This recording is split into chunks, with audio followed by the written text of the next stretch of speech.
Thrissur പാലിയേക്കരയിൽ toll Plaza ജീവനക്കാരന് lorry ഡ്രൈവറുടെ മർദ്ദനം. ടോൾ ബൂത്തിലെ കളക്ഷൻ ജീവനക്കാരനായ ഉത്തർപ്രദേശ് ഫൈസാബാദ് സ്വദേശിക്കാണ് മർദ്ദനമേറ്റത്. ചേർപ്പ് സ്വദേശിയായ ലോറി ഡ്രൈവർ അജിത് കുമാറിനെ പോലീസ് കസ്റ്റഡിയിലെടുത്തു.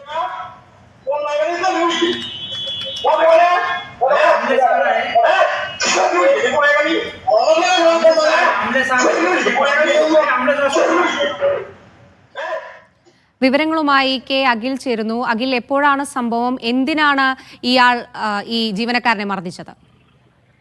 അക്ഷയ, ശനിയാഴ്ച രാത്രി 11:30 കൂടിയാണ് ഈ സംഭവം ഉണ്ടാകുന്നത്. ഈ തൃശൂർ ഭാഗത്ത് നിന്നും വന്ന ടോറൻസ് ലോറി, ഈ ഫാസ്ടാഗ്, ഈ ലോറിയിൽ ഒരു ഫാസ്ടാഗ് ഉണ്ടായിരുന്നു.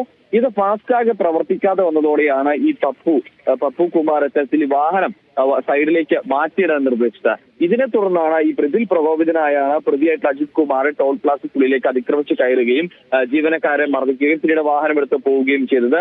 സംഭവത്തിൽ എന്തായാലും പ്രതിയായിട്ടുള്ള അജിത് കുമാറിനെ പുതുക്കാട് പോലീസ് ഇപ്പോൾ നിലവിൽ കസ്റ്റഡിയിൽ എടുത്തിട്ടുണ്ട്. പ്രതിയെ ചോദ്യം ചെയ്ത് വരികയാണെന്നാണ് നമുക്ക് മനസ്സിലാക്കാൻ സാധിക്കുന്നത്. അതായത് ഇത്തരത്തിൽ ഈ പ്രകോപനം, അതായത് മറ്റു കാരണങ്ങളോ മറ്റു വിഷയങ്ങളോ ഒന്നും തന്നെയില്ല. ഈ ഫാസ്ടാഗ് വർഗീയത്തിനെ തുടർന്ന് വാഹനം മാറ്റി നിർത്താൻ പറഞ്ഞു. അതിലുണ്ടായ പ്രകോപനം ഒരു മർദ്ദനത്തിലേക്കും അക്രമത്തിലേക്കും കലാശിരിക്കുന്നു എന്നുള്ളത് തന്നെയാണ്. എന്തായാലും അതിന്റെ ദൃശ്യങ്ങളടക്കം പിന്നാലെ സംഭവത്തിനെല്ലാം പുറത്തു വരികയും ചെയ്തതാണ്. എന്തായാലും പ്രതിയെ നിലവിൽ പോലീസ് പിടികൂടിയിട്ടുണ്ട്.